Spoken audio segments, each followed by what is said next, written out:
فتنہ الخوارج نے کوئٹہ میں پھر دہشت گردی کی کوشش کی۔ سیکیورٹی فورسز نے تمام دہشت گردوں کو جہنم واصل کر دیا۔ وزیر اعلیٰ بلوچستان سرفراز بگٹی کی کوئٹہ دھماکے کی مذمت۔ طلباء سے خطاب میں کہا کہ شہر میں دھماکے کے باوجود ہماری بیٹیاں یہاں موجود ہیں۔ دہشت گرد بزدلانہ کارروائیوں سے قوم کا حوصلہ پست نہیں کر سکتے۔ سیکیورٹی فورسز اور عوام مل کر بلوچستان کو پرامن اور محفوظ بنانے کے عزم پر کاربند ہیں۔ مزید بولے کہ مارکہ حق میں پاکستان کو جو کامیابی ملی وہ ساری دنیا نے دیکھی۔ دشمن کو ایسا تاریخی سبق ملا کہ کبھی نہیں بھولے گا۔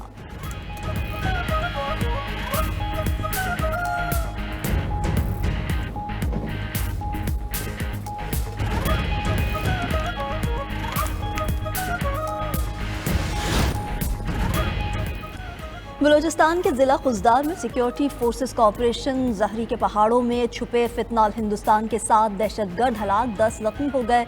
آپریشن میں سیکیورٹی فورسز کی مدد کے لیے ہیلی کاپٹرز کا استعمال بھی کیا گیا۔ ہلاک دہشت گردوں سے تیار شدہ IEDs، ٹرانسمیٹرز اور امریکی ساختہ خودکار ہتھیار برآمد ہوئے۔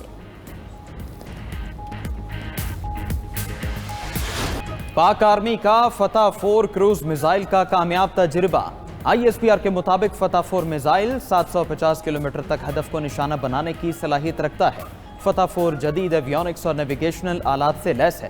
میزائل دشمن کے دفاعی نظام کو چکمہ دینے کی صلاحیت رکھتا ہے۔ فتح 4 ہدف کو انتہائی درستی سے نشانہ بنانے کی بھرپور صلاحیت رکھتا ہے۔ فتح 4 کی شمولیت سے آرمی راکٹ فورس کی صلاحیت میں اضافہ ہوگا۔ پاک فوج کے چیف آف جنرل سٹاف اور سینئر افسران نے تجربے کا مشاہدہ کیا۔ صدر وزیر اعظم، chairman joint chiefs of staff committee اور سروسز چیفز کی فتح 4 میزائل کے کامیاب تجربے پر سائنسدانوں اور انجینئرز کو مبارکباد۔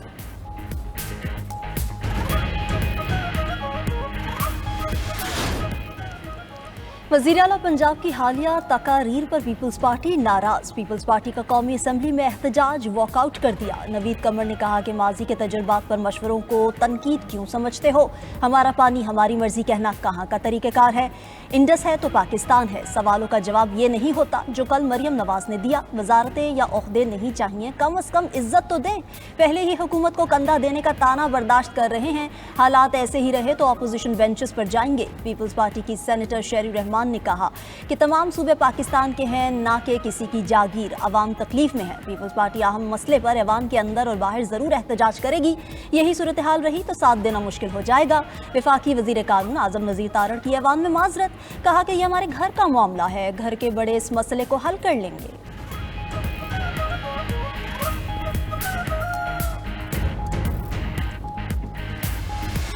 دوسرے صوبوں نے سیلاب پر سیاست کی، پنجاب میں بدترین سیلاب آیا۔ افسوس، دوسرے صوبوں نے پنجاب کی تکلیف پر سیاست کی۔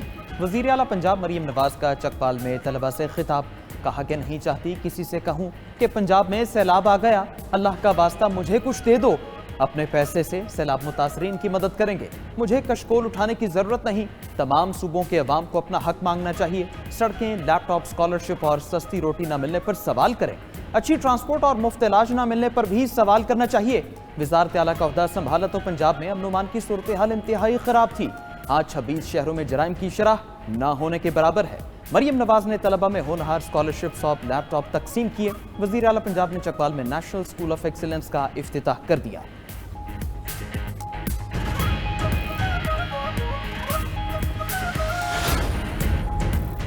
خیبر پختونخوا کابینہ میں اختلافات۔ خیبر پختونخوا کے وزیر آبی وسائل عاقب اللہ خان اور وزیر تعلیم فیصل خان ترکئی نے استعفیٰ دے دیا ہے۔ ذرائع کے مطابق وزیر اعلیٰ علی امین گنڈاپور دونوں وزراء کے محکمے تبدیل کرنا چاہتے تھے۔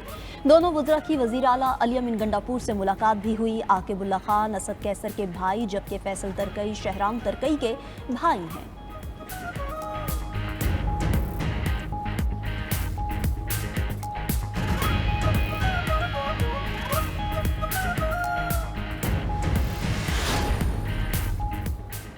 قومی اسمبلی میں پی ٹی آئی کی عوامی اسمبلی کا اجلاس۔ چیئرمین تحریک انصاف بیرسٹر گوہر نے قرارداد پیش کی۔ قرارداد میں موقف اختیار کیا گیا کہ بانی اور علیمہ خان کے خلاف ٹرائل غیر آئینی اور غیر قانونی ہے۔ اطلاعات ہیں بانی تحریک انصاف کو اڈیالہ جیل سے کسی اور مقام پر منتقل کیا جا رہا ہے۔ بانی پی ٹی آئی کی ممکنہ منتقلی کا اقدام غیر آئینی اور غیر قانونی ہے۔ شمع جنیجو کی اقوام متحدہ کے وفد میں شامل ہونے کی وضاحت دی جائے۔ غزہ کے معاملے پر فوری وضاحت پیش کی جائے۔ عوامی اسمبلی اسرائیل کو تسلیم کرنے کی کوشش کی مذمت کرتی ہے۔ عوامی اسمبلی میں پیش کی گئی قرارداد کی منظوری اراکین سے ہاتھ اٹھا کر لی گئی۔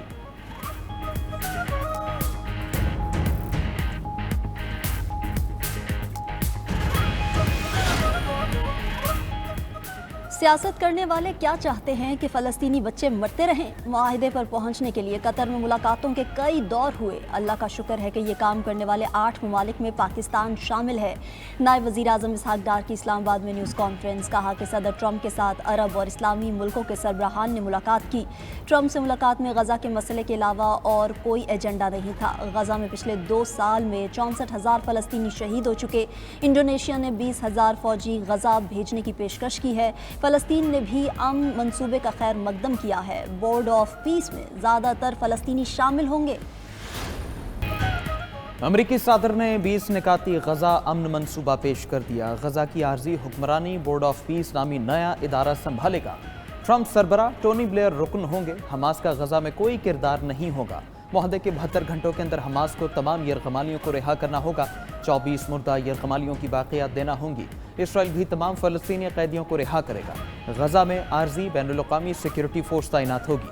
صہیونی فوج مرحلہ وار غزہ کے مقبوضہ علاقے چھوڑنے اور دوبارہ قبضہ نہ کرنے کی یقین دہانی کرائے گی۔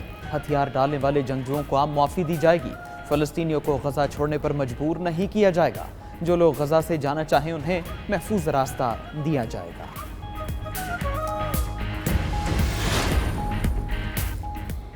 میرے امن منصوبے کو وزیر اعظم پاکستان اور فیلڈ مارشل کی مکمل حمایت حاصل ہے۔ شہباز شریف نے 20 نکات کا خیر مقدم کیا۔ ہم غزہ میں امن کے قریب پہنچ چکے ہیں۔ امریکی صدر ٹرمپ کی اسرائیلی وزیر اعظم کے ساتھ پریس کانفرنس، کہا کہ غزہ امن منصوبے پر تمام مسلم اور عرب ممالک نے اتفاق کر لیا۔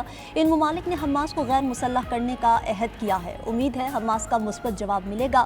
غزہ کی نئی حکومت فلسطینیوں اور دنیا بھر کے ماہرین پر مشتمل ہوگی۔ اگر حماس نے معاہدہ قبول نہ کیا تو نیتن یاہو جو چاہے کرے۔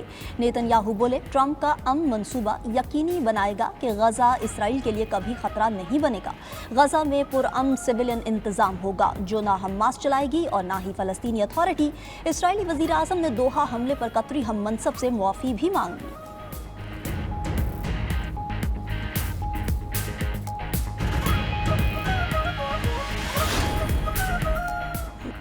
قطر اور مصر نے ٹرمپ کا مجوزہ امن منصوبہ حماس کے حوالے کر دیا۔ قطری وزیر اعظم اور مصری انٹیلیجنس چیف نے فلسطینی تنظیم کو پیش کیا۔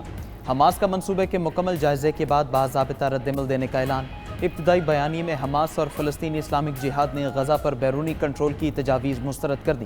حماس کے سیاسی دفتر کے میڈیا مشیر نے کہا، فلسطینی قوم کو بیرونی سرپرستی کی ضرورت نہیں، ایسا کوئی بھی تصور مسترد کیا جا سکتا ہے۔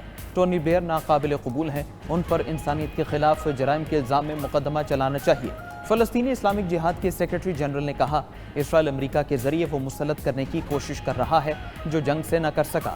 فلسطینی اتھارٹی کا صدر ٹرمپ کے غزہ امن منصوبے کا خیر مقدم۔ جنگ کے خاتمے کے 1 سال کے اندر فلسطین میں صدارتی اور پارلیمانی انتخابات کرانے کا اعلان۔ ادھر برطانیہ، فرانس، اٹلی اور جرمنی کا ٹرمپ امن منصوبے کا خیر مقدم۔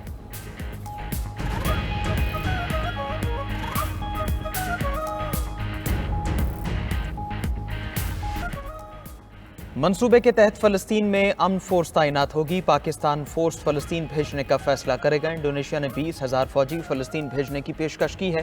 کچھ لوگ فلسطین میں امن معاہدے پر تنقید کر رہے ہیں۔ سیاست کرنے والے کیا چاہتے ہیں کہ فلسطین میں لوگ مرتے رہیں؟ وزیر خارجہ اسحاق ڈار کی پریس کانفرنس، کہا، فلسطین امن معاہدے کا صرف پاکستان نہیں، دنیا کے 8 ممالک نے خیر مقدم کیا ہے۔ فلسطین سے متعلق پاکستان کی پالیسی میں کوئی تبدیلی نہیں آئی۔